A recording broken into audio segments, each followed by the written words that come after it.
नमस्कार मित्रांनो, मी active education YouTube channel मध्ये आपले सर्वांचे स्वागत करत आहे. आपणासाठी एक महत्वपूर्ण ब्रेकिंग न्यूजचे स्पष्टीकरण करत आहे. तर चला, आपला जास्त वेळ न घेता मी स्पष्टीकरण करतो आहे. तर बातमी आहे, मोठी धक्कादायक बातमी. सर्व शाळांच्या उन्हाळ्याच्या सुट्टीत केला मोठा बदल, आले शाळांचे नवीन नियोजन. या संदर्भामध्ये आपण स्पष्टीकरण पाहूया. नमस्कार मित्रांनो, पुन्हा एकदा आपले हार्दिक स्वागत. आताच्या घडीची सर्वात मोठी ब्रेकिंग न्यूज. आरटी ऍक्ट 2009 नुसार आता होणार अंमलबजावणी. सर्व शाळांच्या उन्हाळ्यात सुट्ट्यात झाला बदल. सर्व विद्यार्थ्यांची फेर परीक्षा होणार. शैक्षणिक सत्र 2025-26 चे आले नियोजन. चला तर पाहूया संपूर्ण ब्रेकिंग न्यूजचे स्पष्टीकरण. ब्रेकिंग न्यूजचे स्पष्टीकरण जाणून घेण्या अगोदर आपण जर ऍक्टिव्ह एज्युकेशन युट्यूब चॅनलवर नवीन असाल तर चॅनलला सबस्क्राईब करायला विसरू नका आणि नवनवीन अपडेट मिळवण्यासाठी बेल आयकॉनला प्रेस करायलाही विसरू नका. त्याचबरोबर ही बातमी अत्यंत महत्वाची आणि कामाची असल्यामुळे आपल्या मित्रांना शेअर करा आणि लाईकही करायला विसरू नका. तर चला पाहूया ब्रेकिंग न्यूजचे स्पष्टीकरण. नमस्कार मित्रांनो, एकीकडे 10वी-12वीची परीक्षा सुरू असतानाच पहिली ते 9वीच्या परीक्षाबाबत संपूर्ण वेळापत्रक आलेला आहे. त्याचबरोबर यंदाच्या उन्हाळ्याच्या सुट्ट्या कशा पद्धतीने असणार आहे त्या संदर्भात सुद्धा अत्यंत महत्वाची बातमी आहे.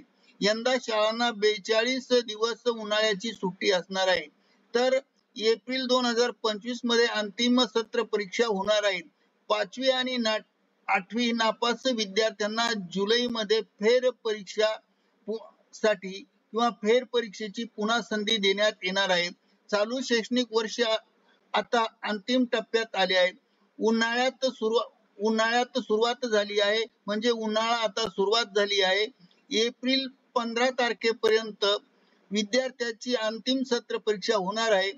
यंदा पोळ्याची सुट्टी दिल्याने विदर्भ वगळता 3 मे 2025 पासून उन्हाळ्याची सुट्टी लागणार आहे. 14 जून 2025 पर्यंत उन्हाळ्याची सुट्टी असणार आहे. तर 14 जून 2025 पर्यंत पश्चिम महाराष्ट्रात उन्हाळ्याची सुट्टी असणार आहे.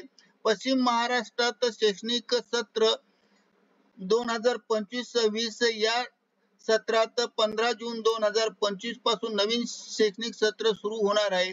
विदर्भातील उष्णतेची तीव्रता लक्षात घेता विदर्भात उन्हाळ्याच्या सुट्ट्या 3 मे ते 25 जून 2025 पर्यंत असणार आहेत आणि उन्हाळ्याच्या सुट्टीनंतर विदर्भात 26 जून 2025 रोजी शासकीय नियमानुसार शाळा सुरू होणार आहेत.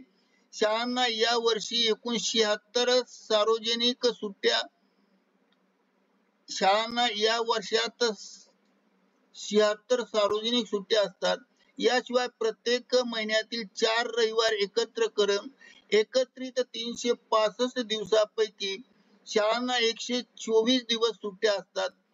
तत्पूर्वी 2024-25 चे शैक्षणिक वर्ष अंतिम सत्र परीक्षा एप्रिलच्या पहिल्या आठवड्यात घेण्यात यावा आणि अंतिम परीक्षा दुसऱ्या आठवड्यात संपेल असे शाळांनी नियोजन करावे आणि केले आहे. 1 मे 2025 रोजी निकाल जाहीर होईल आणि त्यानंतर 2 दिवस शिक्षकांना शाळेत यावे लागणार. 3 मे 2025 पासून मात्र शाळांना उन्हाळ्याच्या सुट्ट्या सुरू होणार आहे. तर अनुत्तीर्ण म्हणजे नापास विद्यार्थ्यांसाठी जुलै महिन्यामध्ये फेर परीक्षा घेण्यात येणार आहे. म्हणजे 5वी व 8वी या परीक्षेमध्ये अंतिम परीक्षेत जे विद्यार्थी नापास झाले त्या विद्यार्थ्यांची पुनर्परीक्षा होणार आहे. 5वी व 8वी विद्यार्थ्यांना ढकलपास करण्याची पद्धत आता बंद झाली आहे. अंतिम सत्र परीक्षेत अनुत्तीर्ण होणाऱ्या विद्यार्थ्यास फेर परीक्षा ही जुलैत घेतली जाणार आहे.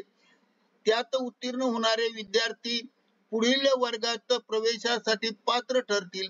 जुलैच्या फेर परीक्षेतही विद्यार्थी नापास झाले किंवा अनुत्तीर्ण झाल्यास किंवा होणाऱ्या विद्यार्थ्यांना आता त्याच वर्गात बसावे लागणार आहे. या विद्यार्थ्यांचे पेपर शिक्षण अधिकारी कधीही पडताळणी करू शकतात. त्यामुळे 5वी व 8वी विद्यार्थ्यांचे पेपर शाळांनी जतन करून ठेवावे किंवा जपून ठेवावे. तर शाळा विद्यार्थ्यांना 3 मे ते 14 जून या काळात उन्हाळी सुट्टी राहील. अंतिम सत्र परीक्षेत तंतोतंत नियोजन करून शिक्षकाने व्यवस्थित परीक्षेचे मूल्यमापन करावे. 1 मे 2025 रोजी महाराष्ट्र दिन व कामगार दिन साजरा करून विद्यार्थ्यांना निकालाचे वाटप होईल. 5वी व 8वीच्या विद्यार्थ्यांना सरसकट पुढच्या वर्गात ढकलण्याची पद्धत आता बंद झाली असल्याने शाळांनी विद्यार्थ्यांचे पेपर जतन करून ठेवावे, म्हणजे उत्तर पत्रिका विद्यार्थ्यांच्या जतन करून ठेवावे असे खात्रीलायक उत्तर प्राप्त झाल्यामुळे हा व्हिडिओ ऍक्टिव्ह एज्युकेशन YouTube चॅनलने व्हायरल केला आहे. धन्यवाद.